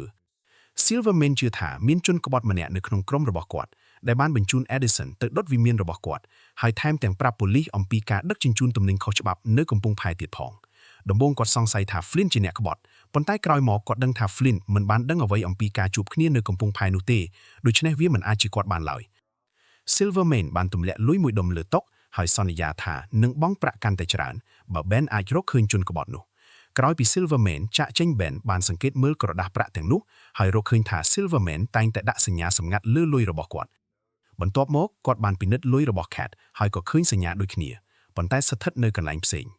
រឿងនេះធ្វើឲ្យ Ben ចាប់ផ្ដើមសង្ស័យថាមានអ្វីមួយលាក់បាំងនៅពីក្រោយទំនាក់ទំនងរវាង Cat និង Silverman ក្រោយមក Ben បានទៅមន្ទីរពេទ្យហើយធ្វើពុតជាប៉ូលីសដោយប្រើប័ណ្ណសម្គាល់คล้ายៗដោយវិធីនេះគាត់អាចចូលទៅសួរចម្លើយមន្ត្រីប៉ូលីសដែលរងរបួសពីការបាញ់ប្រហារនៅកំពង់ផែ Ben ចំណាយពេលសួរជាច្រើនទើបចុងក្រោយគាត់បានដឹងការពិតដ៏សំខាន់មួយក្រុមប៉ូលីសនោះត្រូវបានបញ្ជូនទៅទីនោះដោយផ្ទាល់ពីអភិបាលក្រុង Mayor ទន្ទឹមនឹងនេះ Robbie បានត្រឡប់ទៅសង្កាត់ក្រីក្រម្ដងទៀតប៉ុន្តែបានឃើញប៉ូលីសកំពុងបោសសម្អាតតំបន់នោះមន្ត្រីប៉ូលីសជាច្រើនបានចាប់ផ្ដើមវាយដំប្រជាពលរដ្ឋហើយ Robbie ក៏ថតរូបគ្រប់យ៉ាងទុកជាភស្តុតាងនៅពេល Lonnie ចេញមកប៉ូលីសម្នាក់បានវាយគាត់ដោយដំបងប៉ុន្តែភ្លាមដៃរបស់ Lonnie បានប្រែប្រួលហើយស្បែករបស់គាត់ក្លាយជារឹងមាំដូចថ្មដំបងប៉ូលីសបានបាក់ខណៈ Lonnie វាយតបវិញដោយកម្លាំងដ៏អស្ចារ្យ Flint ក៏ចេញមកជួយដែរដោយរាងកាយរបស់គាត់ប្រែទៅជាខ្សាច់នៅពេលប៉ូលីសម្នាក់ព្យាយាមវាយ Robbie អ្នកទាំងពីរបានប្រើកម្លាំងរបស់ពួកគេដើម្បីទប់ស្កាត់ Robbie បន្តថតរូប ขณะ Lonnie និង Flint វាយប៉ូលីសរហូតដល់ដួលទាំងអស់នៅពេល Russell Ben បានស៊ើបសួរព័ត៌មានជុំវិញទីក្រុងរហូតរកឃើញ apartment របស់ Carmody គាត់បានសួរត្រង់ៗថាតើអ្នកណាជួលគាត់ឲ្យតាមដាន Cat ប៉ុន្តែ Carmody បានឆ្លើយថាគ្មាននរណាជួលគាត់ឡើយគាត់គ្រាន់តែជាពាណិជ្ជករម្នាក់ដែលចង់បានរូបថតដើម្បីយកទៅរកលុយដោយសារតែគាត់មានជើងឈើគាត់មិនអាចតាមថតរូបដោយខ្លួនឯងបានទេគាត់ក៏បង្ហើបថាព័ត៌មានអំពី Cat គាត់ទទួលបានពីការិយាល័យអភិបាលក្រុងភ្លាមនោះ Spider Sense របស់ Ben បានរំញោចឡើងគាត់បានសម្លឹងទៅក្រៅបង្អួចហើយឃើញបុរសម្នាក់កំពុងសម្លឹងមកអគារនោះដោយដឹងថាមានគ្រោះថ្នាក់ Ben បានគេចខ្លួនចេញតាមទ្វារខាងក្រោយបន្ទាប់មក Ben បានទៅជួប Cat ហើយប្រាប់ថា Silverman បានជួលគាត់ឲ្យស្វែងរកជនក្បត់ Cat បានការពារ Flint ដោយនិយាយថាគាត់តែងតែស្មោះត្រង់ជានិច្ចនាងក៏សារភាពថានាងខ្លាច Silverman ខ្លាំងណាស់ព្រោះបុរសនោះមិនមែនជាមនុស្សដែលគិតដោយហេតុផលឡើយពេល Ben កំពុងដើរចេញគាត់ស្រាប់តែប៉ះមុខជាមួយ Winston ហើយមើលទៅ Winston ក៏កំពុងស្វែងរកជនក្បត់ដូចគ្នាដែរ Winston បានប្រគល់ប្រាក់មួយចំនួនឲ្យ Ben ហើយប្រាប់ថាបើអ្នករកឃើញព័ត៌មានអ្វីក៏ដោយត្រូវមកប្រាប់ខ្ញុំមុនគេពេល Ben ពិនិត្យក្រដាសប្រាក់ទាំងនោះគាត់បានកត់សម្គាល់ថាវាក៏មានសញ្ញាសម្គាល់ដូចលុយរបស់ Silverman ដែរនេះបញ្ជាក់ថា Winston ក៏មានទំនាក់ទំនងជិតស្និទ្ធជាមួយបណ្ដាញហិរញ្ញវត្ថុរបស់ Silverman នៅការិយាល័យ Robbie បានប្រាប់ Ben អំពីអ្វីដែលបានកើតឡើងនៅសង្កាត់ក្រីក្រទន្ទឹមនឹងនោះ Janet ក៏បានស្រាវជ្រាវបន្ថែមហើយរកឃើញការពិតដ៏សំខាន់មួយ Flint, Addison និង Lonnie ធ្លាប់ជាអ្នកទោសសង្គ្រាមនៅជាមួយគ្នារូបថតដែល Ben បានរកឃើញមុននេះគឺជារូបថតនៅថ្ងៃដែលពួកគេត្រូវបានជួយសង្គ្រោះចេញពីជំរំឃុំឃាំងព័ត៌មាននេះបានធ្វើឲ្យអាចកំបាំងទាំងអស់ចាប់ផ្ដើមភ្ជាប់គ្នាបន្តិចម្ដង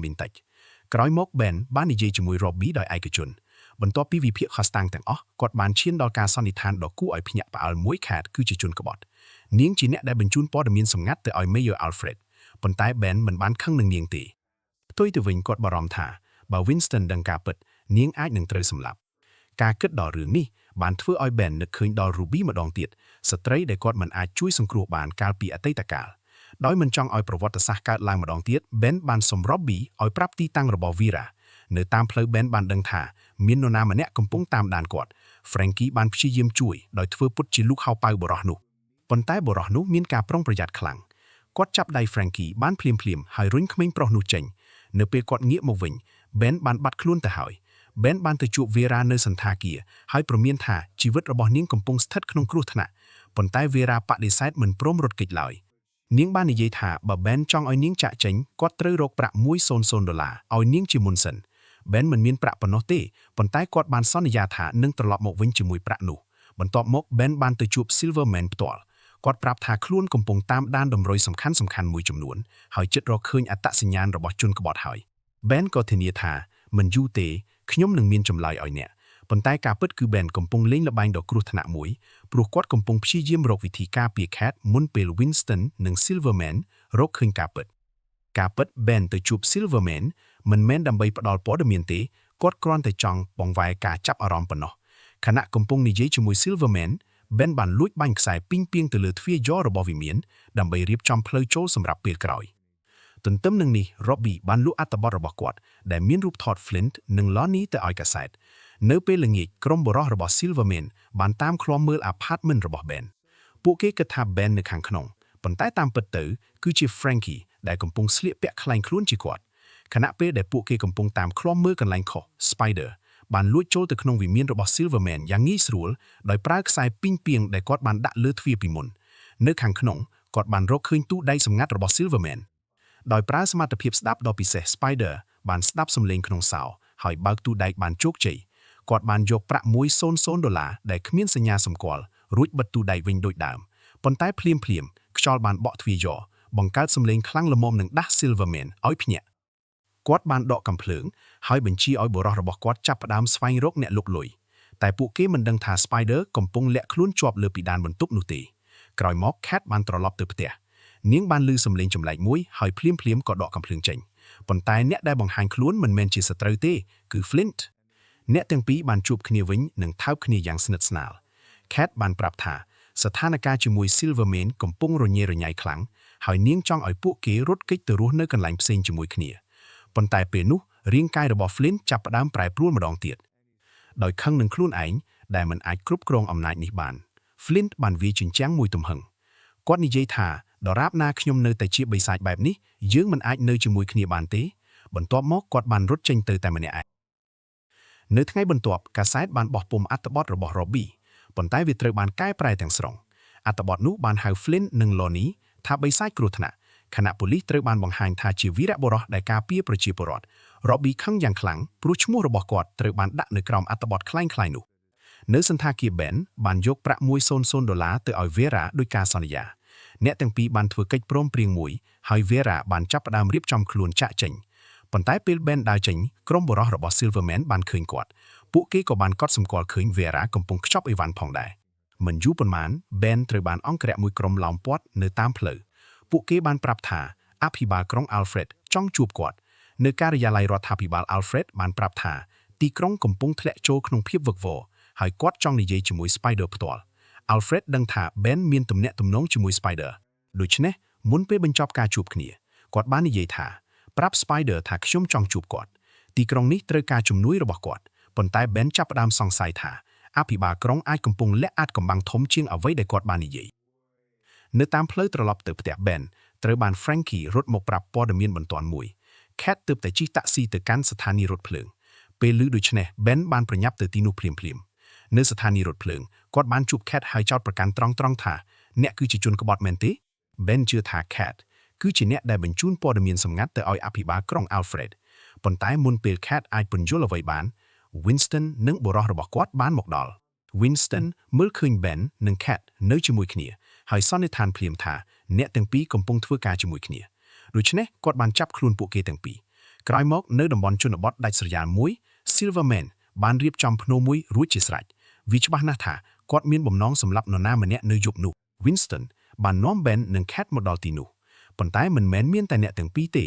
Vera ក៏ត្រូវបាននាំមកផងដែរភ្លាមៗ Vera បានចង្អុលទៅ Cat ហើយនិយាយថានាងនឹងហើយនាងជាអ្នកបង់ប្រាក់ឲ្យ Edison Cat ភ្ញាក់ផ្អើលហើយបដិសេធភ្លាមថានាងមិនបានធ្វើរឿងបែបនោះទេ Ben ក៏ទាមទារឲ្យ Vera បង្ហាញភស្តុតាងពេលនោះ Vera បានដកប្រាក់មួយដុំចេញមកគឺជាប្រាក់$1,000ដែល Ben ទើបតែប្រគល់ឲ្យនាងមុននេះ Vera បានកុហកថាប្រាក់ទាំងនោះជាផ្នែកនៃប្រាក់ដែល Edison ទទួលបានសម្រាប់បេសកកម្មរបស់គាត់ Silverman បានយកក្រដាសប្រាក់មកពិនិត្យយ៉ាងប្រុងប្រយ័ត្នហើយភ្លាមៗមុខរបស់គាត់បានប្រែប្រួលគាត់បានស្គាល់សញ្ញាសម្គាល់លើក្រដាសប្រាក់ទាំងនោះវាគឺជាសញ្ញាដែលគាត់ប្រើសម្រាប់បង់ប្រាក់ឲ្យ Winston តែប៉ុណ្ណោះនៅវិនាទីនោះ Silverman ចាប់ផ្ដើមដឹងថាប្រហែលជាជនក្បត់ដែលគាត់កំពុងស្វែងរកមិនមែនជា Cat ទេប៉ុន្តែអាចជា Winston ផ្ទាល់ការពិតត្រូវបានលាតត្រដាងនៅទីបំផុត Ben បានរៀបចំអន្ទាក់សម្រាប់ Winston តាំងពីដំបូងម្ល៉េះមុនពេលយកប្រាក់$1,000ទៅឲ្យ Vera គាត់បានលួចដាក់សញ្ញាសម្គាល់ដូចលុយដែល Silverman ប្រើបង់ឲ្យ Winston ដូច្នេះពេល Vera យកលុយនោះមកបង្ហាញ Silverman វាធ្វើឲ្យគ្រប់យ៉ាងមើលទៅដូចជា Winston ជាអ្នកដែលបង់ប្រាក់ឲ្យ Edison Vera ក៏បានអះអាងថា Winston គឺជាជនក្បត់ហើយនាងមិនហ៊ាននិយាយការពិតពីមុនទេព្រោះគាត់បានគំរាមសម្លាប់នាង Silverman មិនបានស៊ើបអង្កេតបន្ថែមឡើយគាត់បានដកកាំភ្លើងហើយបាញ់ Winston ភ្លាមៗសាកសពរបស់ Winston បានដួលធ្លាក់ចូលទៅក្នុងភ្នូរដែលត្រូវបានជីករួចជាស្រេចបន្ទាប់មក Silverman ក៏បាញ់អង្គរៈរបស់ Winston ម្នាក់ទៀតដើម្បីបំបត្តិសាក្សី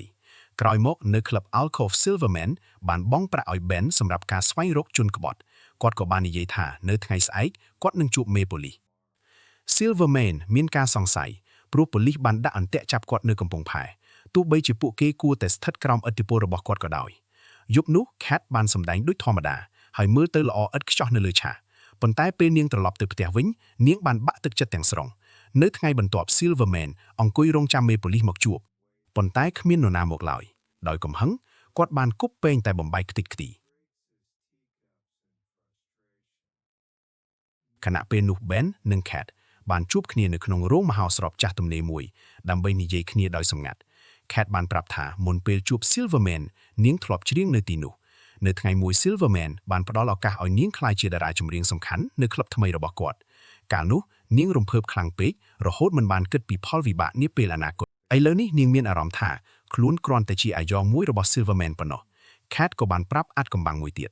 កាលពីមុននាងធ្លាប់មានមិត្តប្រុសម្នាក់មួយថ្ងៃបន្ទាប់ពីគាត់សុំរៀបការជាមួយនាងគាត់បានបាត់ខ្លួនក្រោយមក Cat បានដឹងថា Silverman ជាអ្នកសម្លាប់គាត់ឥឡូវនេះ Cat ចង់រស់នៅជាមួយ Flint ប៉ុន្តែមុននឹងធ្វើបាននាងត្រូវតែកម្ចាត់ Silverman ជាមុនសិននាងបានស្គាល់ Edison តាមរយៈ Flint ហើយបានបញ្ចុះបញ្ចូលគាត់ឲ្យសម្លាប់ Silverman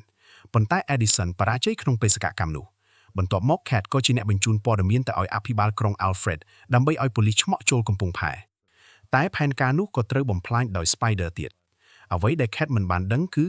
Flint កំពុងឈរស្ដាប់ការសន្ទនាទាំងអស់នេះដោយសម្ងាត់គាត់បានដឹងការពិតទាំងស្រុងអំពីអ្វីដែល Cat បានធ្វើនៅតំបន់ Harlem Robbie បានឃើញបុរសម្នាក់កំពុងចែកអាហារឲ្យអតីតទាហានគាត់ក៏សម្រេចចិត្តតាមដានបុរសនោះនៅក្នុងផ្លូវតូចមួយបុរសនោះបានប្រគល់អាហារមួយកញ្ចប់ឲ្យ Lonnie ពេលបុរសនោះដើរចេញ Robbie ក៏ចូលទៅជួប Lonnie ប៉ុន្តែ Lonnie ខឹងយ៉ាងខ្លាំងគាត់បានចោទ Robbie អំពីអត្ថបទកាសែតដែលធ្វើឲ្យគាត់និង Flint ត្រូវគេចាត់ទុកជាបិសាច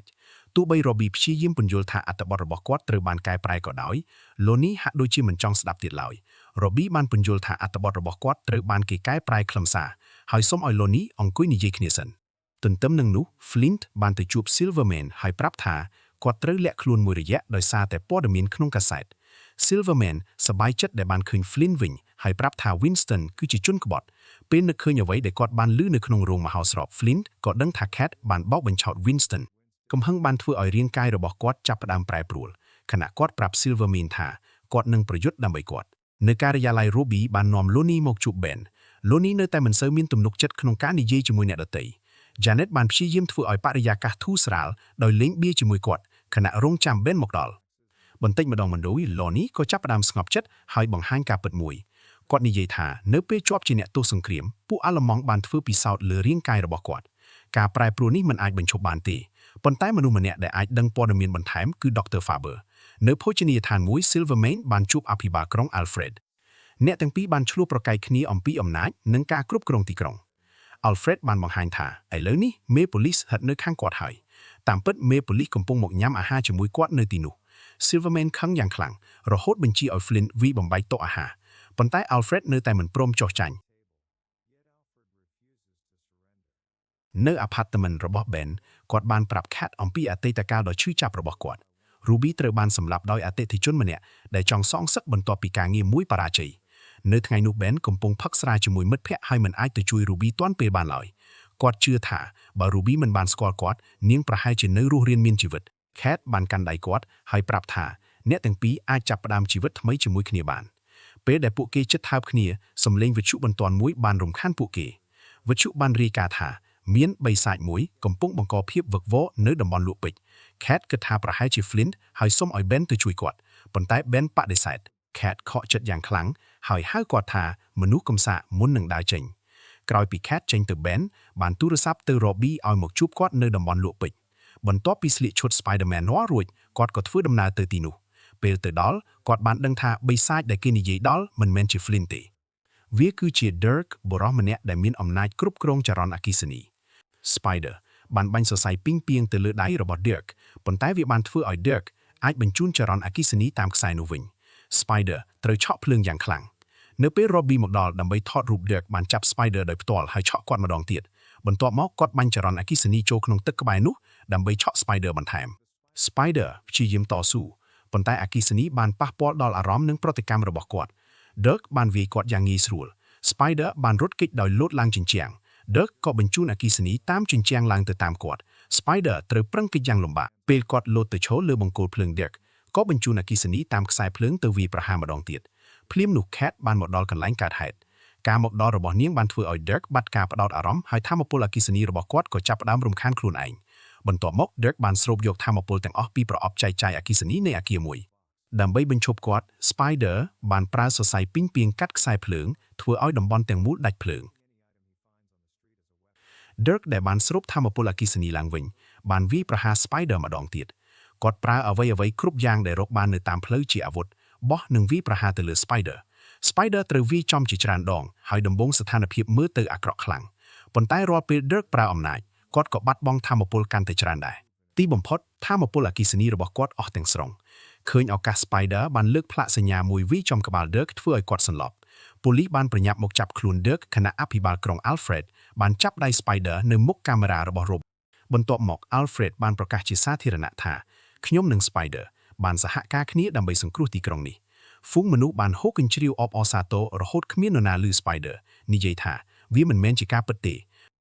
ពេល Ben ត្រឡប់ទៅផ្ទះ Cat បានមកសួរអំពីស្នាមរបួសលើខ្លួនគាត់ Ben ព្យាយាមរកលេសបិទបាំងប៉ុន្តែ Cat មិនជឿឡើយ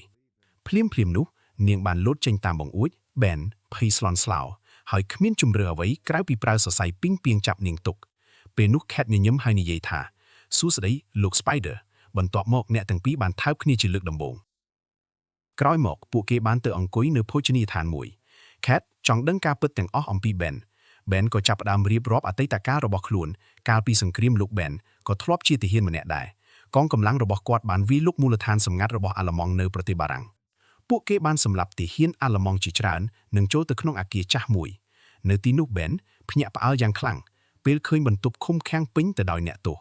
ខណៈពេលទាហានអាល្លឺម៉ង់ម្នាក់ព្យាយាមវាយប្រហារគាត់ពីក្រោយ Flint និងអ្នកទោសម្នាក់ទៀតបានលូកដៃចេញពីក្រោយរបារហើយសម្លាប់ទាហាននោះមុន Ben និងក្រុមរបស់គាត់បានបើកបន្ទប់ទាំងអស់និងដោះលែងអ្នកទោស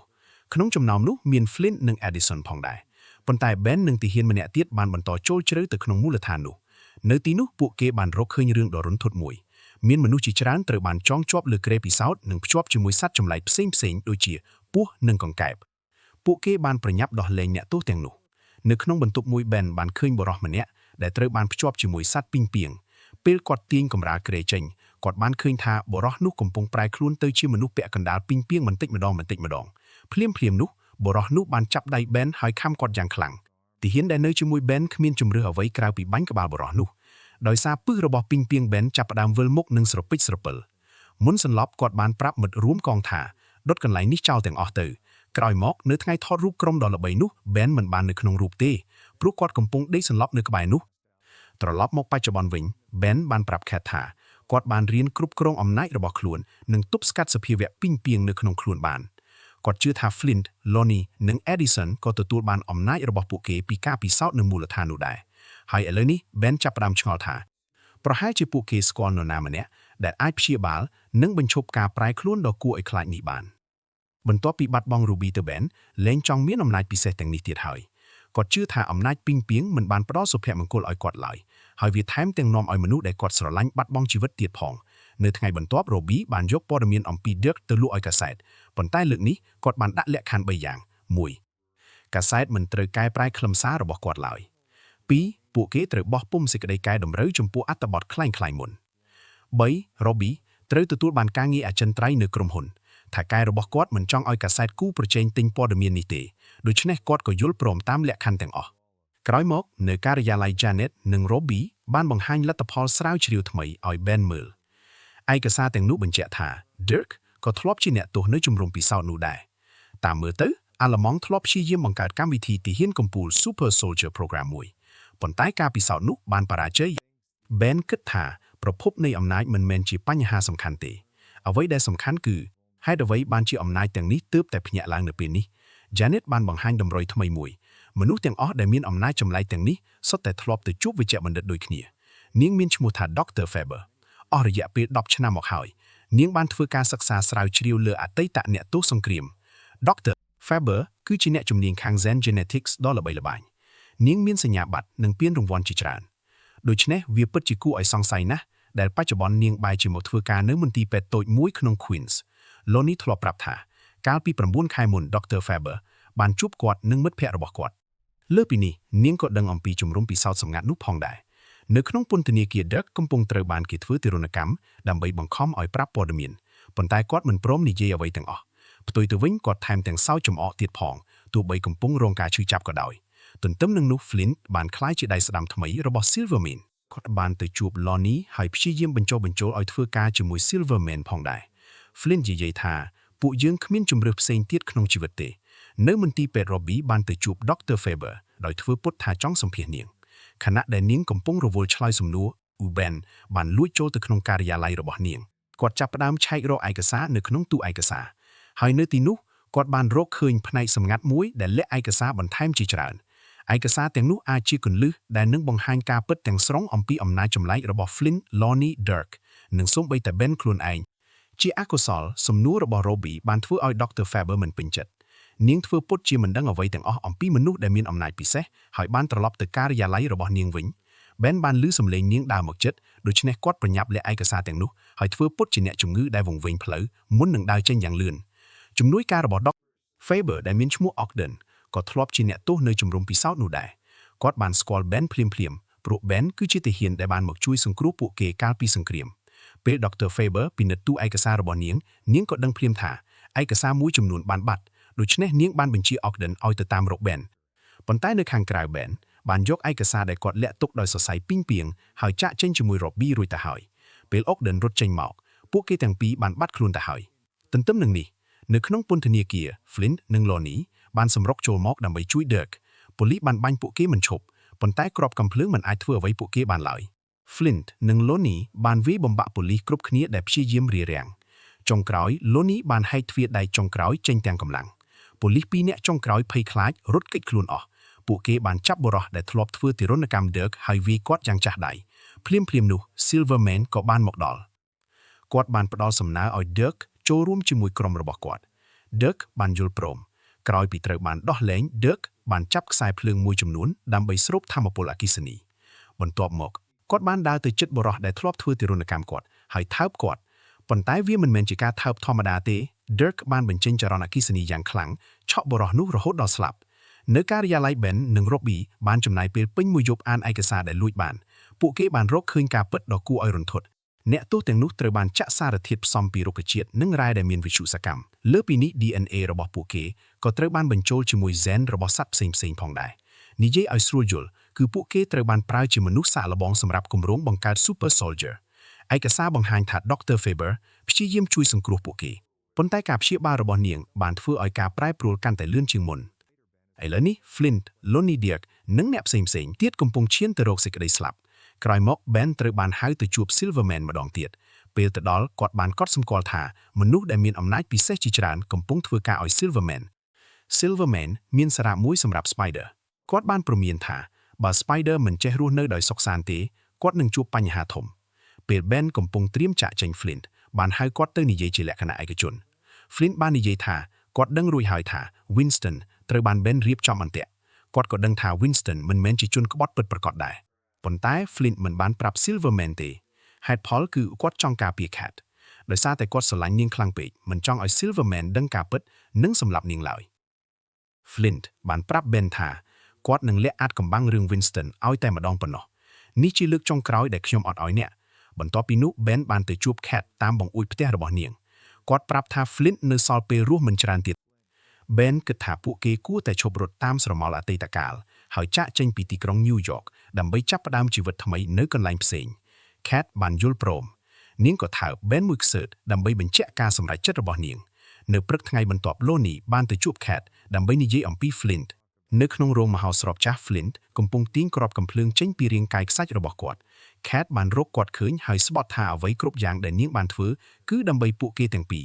នាងមិនបានប្រាប់ផែនការរបស់ខ្លួនទេព្រោះ Flint ស្មោះត្រង់ជាមួយ Silverman ខ្លាំងជាងស្មោះត្រង់ជាមួយនាងទៅទៀត Flint បានឆ្លើយតបដោយកំហឹងថាបើអ្នកគ្រាន់តែសុំ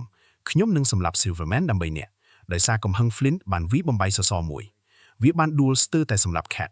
សំណាងល្អ Lonnie បានលោតមកជួយនាងទាន់ពេលបន្ទាប់មក Flint បានរត់ចេញទៅ Cat បានសួរ Lonnie ថាតើនៅមានវិធីណាមួយអាចព្យាបាលពួកគេបានទេ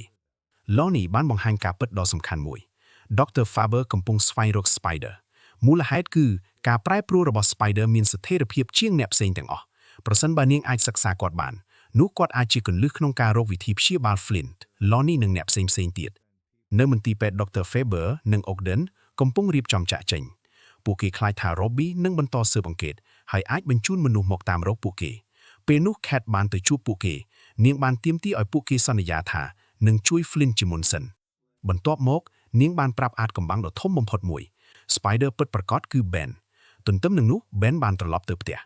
គាត់បានទុកប្រាក់មួយចំនួនសម្រាប់ Janet នៅក្នុងថតតុនៅក្បែរនោះក៏មានរូបថតរបស់ Ruby ផងដែរវាហាក់ដូចជា Ben កំពុងរៀបចំខ្លួនចាក់ចេញពីអ្វីទាំងអស់ភ្លាមនោះ Spider Sense របស់គាត់បានរោឡើង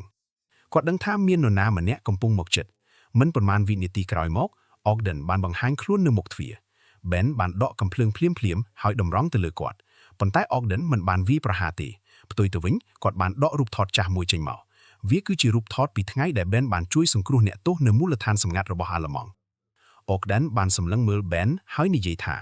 ខ្ញុំក៏ជាម្នាក់ក្នុងចំណោមអ្នកទោសដែលអ្នកបានជួយសង្គ្រោះដែរហើយនៅពេលនោះ Ben ចាប់ផ្ដើមដឹងថា Ogden ប្រហែលជាមិនមែនជាសត្រូវទេប៉ុន្តែអាចជាមនុស្សតែម្នាក់ដែលដឹងការពិតទាំងអស់អំពីការពិសោធន៍ដ៏រន្ធត់នោះការប្រែប្រួលក្នុងខ្លួន Ogden បានធ្វើឲ្យគាត់ចាស់ជរាលឿនខុសធម្មតាឥឡូវនេះ Dr. Faber គឺជាក្តីសង្ឃឹមចុងក្រោយរបស់គាត់ក្នុងការរស់រានមានជីវិតហើយប្រសិនបើ Robbie បោះពុំរឿងពិតទាំងអស់នោះអាជីពរបស់ Dr. Faber នឹងត្រូវបំផ្លាញទាំងស្រុង Ogden បានប្រាប់ Ben ថាបន្ទាប់ពីសង្គ្រាមគាត់បានបដូរឈ្មោះខ្លួនឯងបើមិនដូច្នោះទេ Ogden នឹងរកឃើញគាត់តាំងពីយូរមកហើយខណៈដែល Ogden ប្រគល់ Mask Spider ឲ្យ Ben វិញ Ben បាននិយាយថាខ្ញុំមិនអាចបញ្ឈប់ Robbie បានទៀតទេហើយខ្ញុំក៏លែងចង់ពាក់ព័ន្ធនឹងរឿងនេះដែរព្រោះខ្ញុំកំពុងត្រៀមចាកចេញពីទីក្រុង Ogden បានលាគាត់ដោយការចាប់ដៃប៉ុន្តែវាគ្រាន់តែជាលេសប៉ុណ្ណោះក្នុងពេលចាប់ដៃគាត់បានចាក់ថ្នាំងុយគេងចូលក្នុងខ្លួន Ben ដោយសម្ងាត់មិនយូរប៉ុន្មាន Ben ក៏បាត់បង់ស្មារតីក្រោយមក Ben បានភ្ញាក់ឡើងនៅក្នុងមន្ទីរពិសោធន៍ឯកជនមួយ Dr. Faber និង Ogden បានចាក់ខ្នោះដៃគាត់ជាប់នឹងគ្រែហើយចាប់ផ្ដើមធ្វើតេស្តផ្សេងៗជាច្រើនពេល Ben ដឹងខ្លួនគាត់បានគំរាមថានឹងសម្លាប់ពួកគេប៉ុន្តែ Dr. Faber មិនខ្លាចឡើយ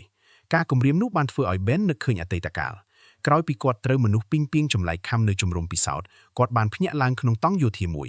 រាងកាយរបស់គាត់រមួលច្របល់មិនឈប់ភ្លាមនោះរុនមួយបានលេចឡើងនៅកដៃរបស់គាត់ Ben ភ្ញាក់ផ្អើលយ៉ាងខ្លាំងពេលទាញសរសៃពីងពីងចេញពីកដៃខ្លួនឯងពេលគាត់ប៉ះវត្ថុផ្សេងវាបែរជាជាប់នឹងដៃរបស់គាត់ក្រុមគ្រូពេទ្យយោធាបានធ្វើការពិសោធន៍រាប់សិបដងលើគាត់ប៉ុន្តែពួកគេមិនអាចរកឃើញមូលហេតុអ្វីបានឡើយត្រឡប់មកបច្ចុប្បន្នវិញ Dr. Faber បានប្រាប់ថានាងធ្លាប់អានរបាយការណ៍សាកល្បងទាំងអស់របស់កងទ័ពប៉ុន្តែវិទ្យាសាស្ត្រសម័យនេះបានរីកចម្រើនជាងមុនឆ្ងាយណាស់នាងនិយាយថាខ្លួនមិនដូចកងទ័ពឡើយកងទ័ពចង់បង្កើតអាវុធរស់តែ Faber ចង់ជួយសង្គ្រោះមនុស្សទាំងនេះ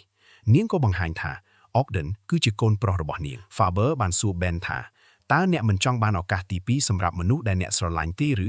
សំណួរនេះធ្វើឲ្យ Ben នឹកដល់ Ruby ភ្លាមបន្ទាប់មក Faber បាននិយាយថា Cat ក៏ចង់បានឱកាសទី2ជាមួយ Flint ដែរពេលនោះ Ben បានដឹងភ្លាមថា Cat បានក្បត់គាត់មុននឹងគាត់អាចធ្វើអ្វីបានគាត់ក៏សន្លប់ម្ដងទៀតពេញមួយថ្ងៃ Faber បានបន្តធ្វើតេស្តលើ Ben ប៉ុន្តែលទ្ធផលទាំងអស់មើលទៅធម្មតាដូចមនុស្សធម្មតា Ben ព្យាយាមប្រើសរសៃពីងពីងដើម្បីគេចខ្លួនប៉ុន្តែក៏ដៃរបស់គាត់ត្រូវបានរុំដោយបងរុំធ្វើឲ្យមិនអាចប្រើអំណាចបានពេល Ogden យកទឹកមកឲ្យ Ben បាននិយាយថា Faber ឈួតហើយអ្នកនឹងមិនចេញពីទីនេះទាំងរស់ទេប៉ុន្តែ Ogden មិនជឿឡើយមួយសន្ទុះក្រោយមក Dr. Faber បានចាក់ថ្នាំមួយទៀតឲ្យ Ben ហើយនាំគាត់ចូលបន្ទប់វះកាត់ភ្លាមនោះ Ben ចាប់ផ្ដើមមើលឃើញរឿងចម្លែកគាត់ឃើញ Mask Spider របស់ខ្លួនប្រែទៅជាសត្វពីងពីងដ៏ធំមួយគ្រូពេទ្យយោធាពីអតីតកាលបានលេចឡើងជុំវិញគាត់ពួកគេបានវះរាងកាយគាត់ចេញហើយសត្វពីងពីងតូចរាប់សិបក្បាលបានវាចេញពីខ្លួនគាត់បន្ទាប់មកមនុស្សពាក់កណ្ដាលពីងពីងដែលធ្លាប់ខំគាត់បានលេចឡើងម្ដងទៀតហើយខំគាត់សារជាថ្មី Ben ភ័យខ្លាចហើយរត់គេចយ៉ាងអស់កម្លាំងនៅចុងផ្លូវគាត់បានឃើញ Ruby ប៉ុន្តែ Ruby ក៏ប្រែខ្លួនទៅជាមនុស្សពីងពីងហើយសើចចំអកដាក់គាត់ Ben បានប្រែក្លាយខ្លួនតូចដោយសត្វពីងពីងមួយក្បាលគាត់រត់គេចពីបញ្ហាទាំងអស់ពីអតីតកាលពីការឈឺចាប់និងពីការស្ដាយក្រោយរបស់ខ្លួនទីបំផុត Ben បានភ្ញាក់ឡើងវិញក្នុងបន្ទប់ពិសោធន៍គាត់ដកដង្ហើមយ៉ាងខ្លាំងហើយសម្លឹងមើលទ្រូងរបស់ខ្លួននៅទីនោះមានស្នាមវះកាត់ថ្មីមួយលេចឡើងនោះមានន័យថា Dr. Faber បានធ្វើអ្វីមួយលើរាងកាយរបស់គាត់រួចរាល់ហើយខណៈដែល Dr. Faber ទីបំផុតចាប់ផ្ដើមរកឃើញលទ្ធផលថ្មីពីសំណាក់របស់ Ben នោះ Ben ក៏ព្យាយាមកម្រើកដៃរបស់ខ្លួនមិនឈប់បន្ទាប់ពីខិតខំអស់ជាច្រើនគាត់អាចរុញបងរុំលើកដៃចេញបន្តិចបានឥឡូវនេះគាត់អាចបាញ់សរសៃពីងពីងបានហើយ Ben បានបាញ់សរសៃទៅទាញកូនសោខ្នោះដៃមករកខ្លួននៅក្នុងមន្ទីរពិសោធន៍ Faber បានផលិតសេរ៉ូមថ្មីមួយនិងចាក់វាទៅក្នុងខ្លួន Ogden រាងកាយរបស់ Ogden ចាប់ផ្ដើមរមួលនិងប្រែប្រួលយ៉ាងខ្លាំងមិនយូរប៉ុន្មានគាត់ក៏ត្រឡប់ទៅជាអាយុពិតរបស់ខ្លួនវិញវាមានន័យថាថ្នាំព្យាបាលបានជោគជ័យម្ដាយនិងកូនបានអបអរសាទរយ៉ាងសប្បាយរីករាយ Ogden ចង់ឲ្យ Faber ព្យាបាល Ben ដែរប៉ុន្តែ Faber បដិសេធនាងជឿថា Ben នឹងបញ្ជូនពួកគេទៅគុកបើគាត់មានឱកាសដូច្នេះ Faber សម្រេចថា Ben ត្រូវតែស្លាប់នាងចង់រត់គេចខ្លួនជាមួយកូនប្រុសរបស់នាង Ogden បានយកកំភ្លើងពីម្ដាយហើយនិយាយថាគាត់នឹងធ្វើការងារនេះដោយខ្លួនឯងនៅក្នុងបន្ទប់ Ben កំពុងវិលមុខខ្លាំងសូម្បីតែការដើរក៏ពិបាកដែរគាត់ត្រូវប្រើសរសៃពីងពីងជួយទប់ខ្លួនដើម្បីធ្វើដំណើរតាមច្រករបៀងនៅទីនោះ Ogden បានរកឃើញគាត់ Ogden បានលើកកំភ្លើងតម្រង់ទៅ Ben ប៉ុន្តែជំនួសឲ្យការបាញ់គាត់បានស្នើកិច្ចព្រមព្រៀងមួយខ្ញុំនឹងឲ្យអ្នកទៅតែអ្នកត្រូវសន្យាថាមិនធ្វើបាបម្ដាយខ្ញុំឡើយ Ben បានយល់ព្រមអ្នកទាំងពីរបានជិះជណ្ដើរយន្តចុះក្រោមនៅខាងក្រៅ Silverman និងក្រុមរបស់គាត់បានមកដល់ Lonnie បានហែកទ្វារមុខចេញទាំងកម្លាំងបន្ទាប់មកពួកគេនាំគ្នាចូលជណ្ដើរយន្តសំណាងល្អ Spider Sense របស់ Ben បានព្រមានគាត់ជាមុនគាត់និង Ogden បានលាក់ខ្លួននៅលើពិដានជណ្ដើរយន្តឈាមមួយដំណក់បានស្រក់ធ្លាក់ទៅលើកាសែតរបស់បុរសម្នាក់ប៉ុន្តែគ្មាននរណាចាប់អារម្មណ៍ឡើយក្រោយពីក្រុមនោះចេញពីជណ្ដើរយន្ត Ben និង Ogden ក៏លោតចុះមក Ogden បានសម្គាល់ថារបួសរបស់ Ben កំពុងរបើកឡើងវិញប៉ុន្តែ Ben បានអះអាងថាគាត់មិនអីទេ Ogden បានបង្ហាញផ្លូវចេញខាងក្រោយឲ្យ Ben ទោះយ៉ាងណាគាត់មិនព្រមទៅជាមួយ Ben ទេ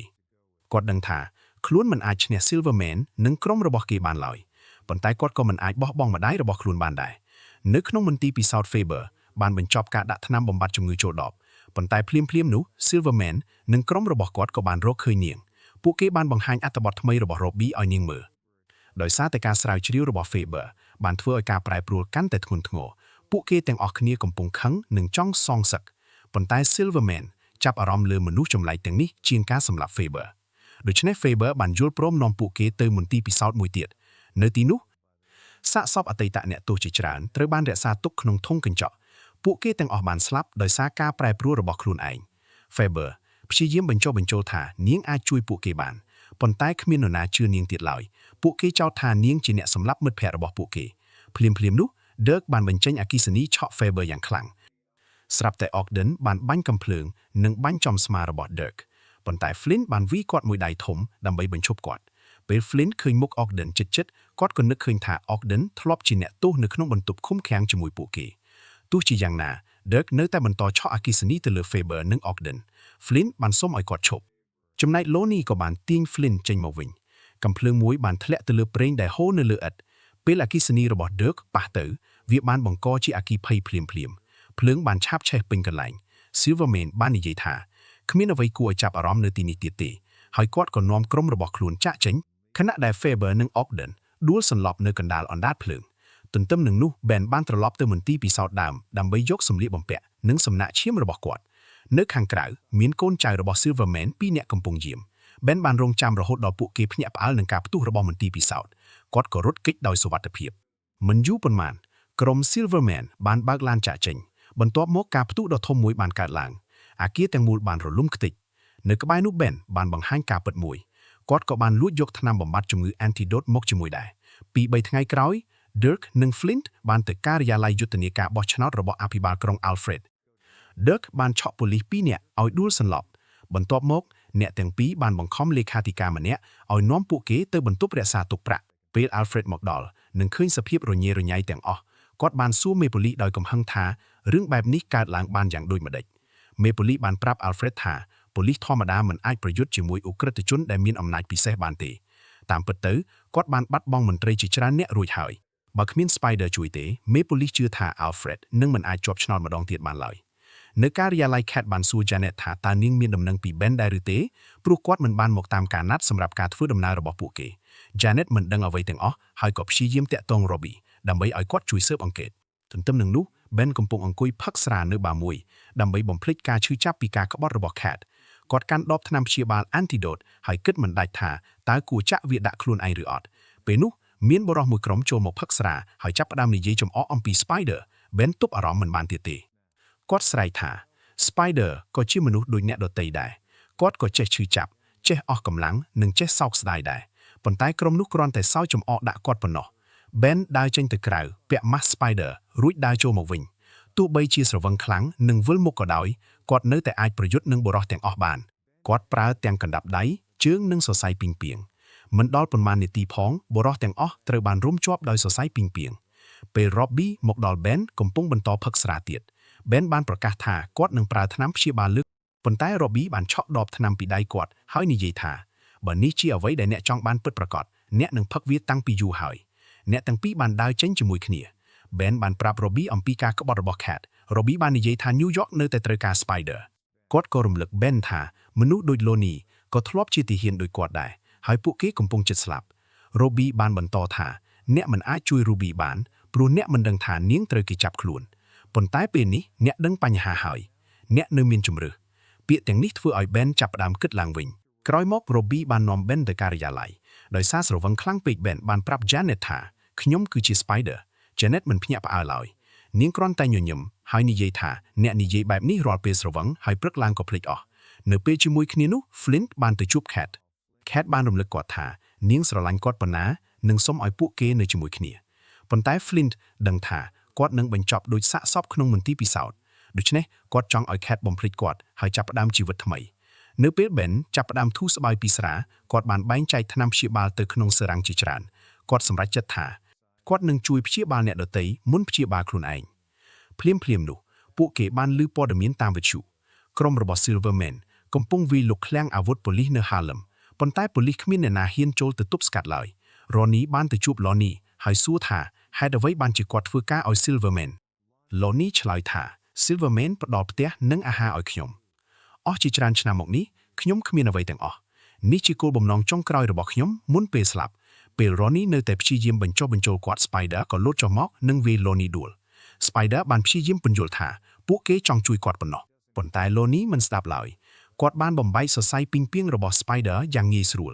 ការប្រយុទ្ធដ៏សាហាវមួយបានផ្ទុះឡើង Spider ប្រើល្បឿនរត់គេចនិងបោះវត្ថុផ្សេងៗដើម្បីរំខានឡូនីតែគោលបំណងពិតរបស់គាត់គឺចាក់ថ្នាំព្យាបាលនៅពេលមានឱកាស Spider បានព្យាយាមចាក់សឺរ៉ាំងចូលឡូនី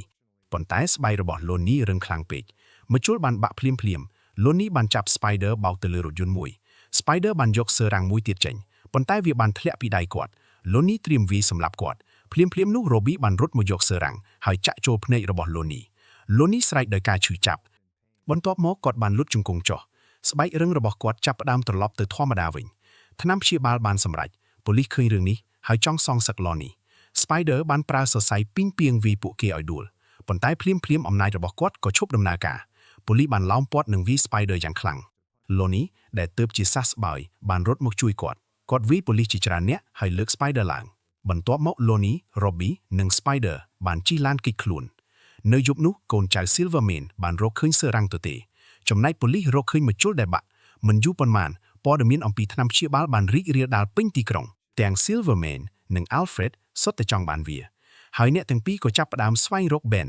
ឡូនីបានអរគុណ Robbie ដែលបានជួយសង្គ្រោះគាត់បានប្រាប់ថានឹងនាំម្ដាយរបស់គាត់ចាក់ចេញពីប្រទេសដើម្បីចាប់ផ្ដើមជីវិតថ្មី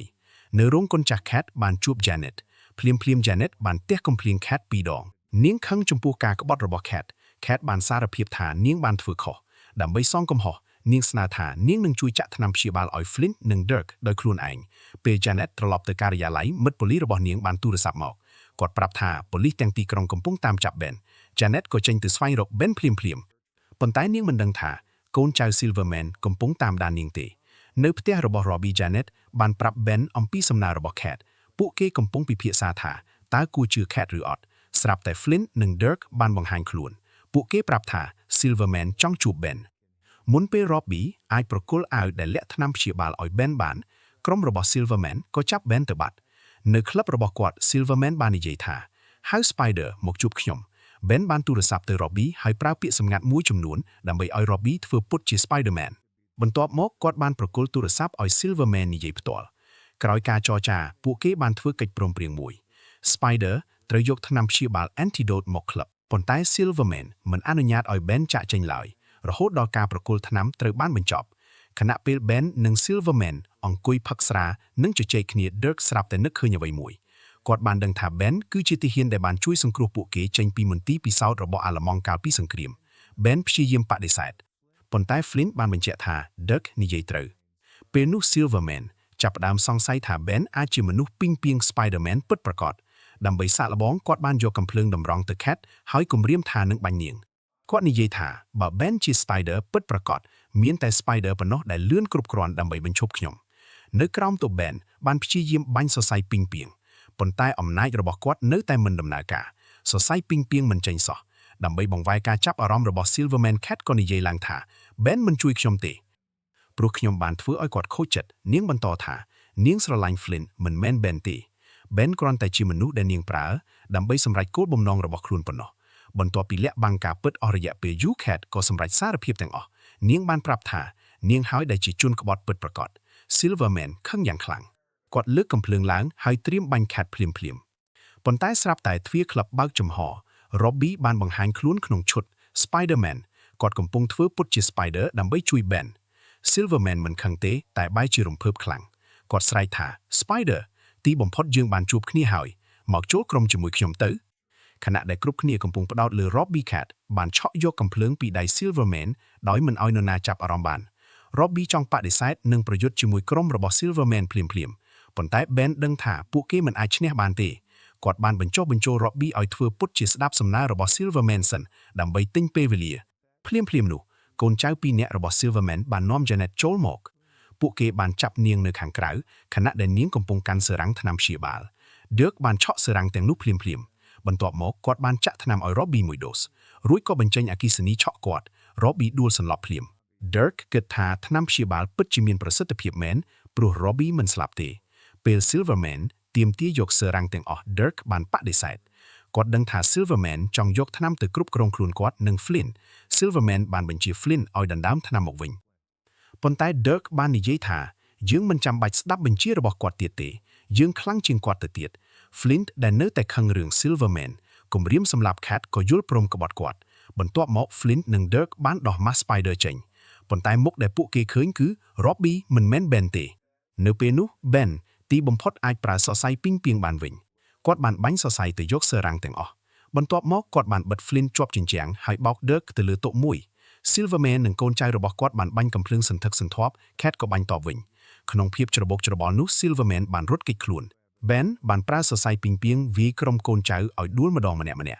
ប៉ុន្តែ Dirk និង Flint បានតាមមកដល់ពួកគេបានវាយ Spider យ៉ាងធ្ងន់ធ្ងរនិងបោកគាត់ទៅក្រោយបាមួយក្រោយពីដឹងថា Robbie មានសុវត្ថិភាព Spider បានពាក់ឈុតរបស់ខ្លួនវិញហើយត្រឡប់ទៅប្រយុទ្ធការប្រយុទ្ធដ៏សាហាវបានផ្ទុះឡើងម្ដងទៀត Flint និង Dirk បានបោះ Spider ទម្លុះកញ្ចក់បង្អួចធ្លាក់ទៅលើផ្លូវរថយន្តមួយស្ទើរតែបុកគាត់តែ Spider បានប្រើសរសៃពីងពីងហក់គេចទាន់ពេលគាត់លោតទៅលើរថយន្តដែលកំពុងបើកបរប៉ុន្តែ Flint បានវាយរថយន្តនោះបាក់ខ្ទេចដោយកម្លាំងដ៏អស្ចារ្យ Spider ត្រូវលោតចេញម្ដងទៀតដើម្បីបន្តការប្រយុទ្ធបន្ទាប់ពីរងការវាយជាច្រើនដង Spider បានបាញ់សរសៃទៅលើផ្ទាំងផ្សាយពាណិជ្ជកម្មដ៏ធំមួយដោយសារ Dirk កំពុងចាប់គាត់ជាប់ Dirk ក៏ត្រូវបានអូសទៅជាមួយដែរ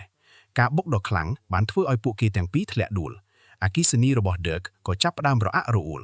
ទន្ទឹមនឹងនេះ Cat បានតាម Silverman ទៅដល់បន្ទប់លាក់ទ្រព្យសម្បត្តិរបស់គាត់បន្ទប់នោះពោពេញទៅដោយកញ្ចក់ Silverman បានលាក់ខ្លួនក្នុងចំណោមការឆ្លុះបញ្ចាំងទាំងនោះ Cat បានបាញ់កំភ្លើងជាច្រើនគ្រាប់ទៅលើរូបឆ្លុះផ្សេងៗចុងក្រោយកញ្ចក់ទាំងអស់បានបាក់ Silverman គ្មានកន្លែងលាក់ខ្លួនទៀតទេ Cat បានបាញ់សម្លាប់ Silverman ទីបំផុតនៅលើផ្លូវ Flint បានតាមវាយ Spider មិនឈប់ Spider បានប្រើសរសៃទាញរថយន្តពីរគ្រឿងបុក Flint រហូតរាងកាយគាត់ខ្ទេចទៅជាខ្សាច់សុទ្ធប៉ុន្តែ Flint បានប្រមូលខ្សាច់របស់ខ្លួនមកបង្កើតរាងកាយឡើងវិញយ៉ាងលឿន Dirk ក៏បានត្រឡប់មកវិញដែរគាត់បន្តឆក់អគ្គិសនីលើ Spider មិនឈប់ម៉ាស់របស់ Spider បែកពាក់កណ្ដាលគាត់ដួលនៅកណ្ដាលផ្លូវខណៈមនុស្សជាច្រើនកំពុងមើលពេល Dirk ត្រៀមសម្លាប់ Spider Cat បានរត់មកជួយនាងលើកកំភ្លើងឡើងប៉ុន្តែគ្រាប់កំភ្លើងអស់ទៅហើយ Dirk បានឆក់អគ្គិសនីវាយនាងឲ្យដួលការនេះធ្វើឲ្យ Flint ខឹងយ៉ាងខ្លាំង Flint និង Dirk ចាប់ផ្ដើមវាយគ្នាឯងអំណាចអគ្គិសនីរបស់ Dirk អាចធ្វើឲ្យ Flint រងរបួសបានចុងក្រោយ Flint បានបាត់បង់ដៃទាំងពីរ Spider បានបាញ់សរសៃពីងពីងចាប់ខ្នង Dirk ទោះបីគាត់ត្រូវអគ្គិសនីឆក់ក៏ដោយគាត់នៅតែមិនចុះចាញ់ដោយប្រើកម្លាំងចុងក្រោយ Spider បានបោះ Dirk ទៅលើផ្លូវរថភ្លើងនៅវិនាទីចុងក្រោយរថភ្លើងមួយបានបុក Dirk ពេញទំហឹង Dirk ត្រូវបានសម្លាប់ភ្លាមហ្វូងមនុស្សបានហូរកញ្ជ្រៀវអបអរសាទរ Spider បានប្រគល់សឺរ៉ាំងថ្នាំព្យាបាលចុងក្រោយឲ្យ Cat រួចគាត់ក៏ដើរចេញទៅពេលវេលាបានកន្លងផុតទៅ Ben បានចូលរួមពិធីបុណ្យសពរបស់ Silverman នៅទីនោះគាត់បានជួប Cat និង Flint ត្រូវបានព្យាបាលជាសះស្បើយហើយ Cat បានប្រាប់ Ben ថាខ្ញុំស្រឡាញ់ Flint ប៉ុន្តែបើគាត់មិនមាននៅក្នុងជីវិតខ្ញុំទេខ្ញុំនឹងជ្រើសរើសអ្នកប៉ុន្តែ Ben នៅតែខឹងចំពោះការដែលនាងបានប្រើប្រាស់គាត់ Cat ក៏និយាយចំអកមួយចំនួនហើយដើរចេញទៅក្រោយមក Alfred បានជាប់ឆ្នោតជាអភិបាលក្រុងម្ដងទៀត Robbie បានក្លាយជានិពន្ធនាយករបស់កាសែត Harlem Herald ចំណែក Ben និង Janet បានបើកការិយាល័យស៊ើបអង្កេតឡើងវិញលើកនេះពួកគេជាដៃគូអាជីវកម្មពេញលេញ